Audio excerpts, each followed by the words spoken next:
చాలా సంవత్సరాల నుంచి రేషన్ కార్డుల సమస్య పేదవాళ్ళను పట్టి పీడిస్తుంది.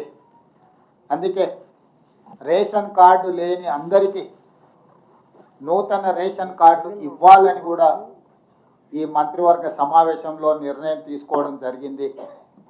కాబట్టి ఈ అన్ని పథకాలు జనవరి 26, 2025 నుండి ప్రారంభం కాబోతున్నాయి. జనవరి 26, 2025కు ఒక ప్రత్యేకత ఉన్నది. మన రాజ్యాంగం అమలు జరిగి డాక్టర్ బాబాసాహెబ్ అంబేద్కర్ గారు మన రాజ్యాంగాన్ని ప్రసాదించి అమలు చేయబట్టి 75 సంవత్సరాలు పూర్తి చేసుకుంటున్న సందర్భంగా జనవరి 26, 2025 నుంచి పథకాలను అన్నింటిని కూడా అమలు చేయాలి అని చెప్పి మా ప్రభుత్వం నిర్ణయం తీసుకున్నది.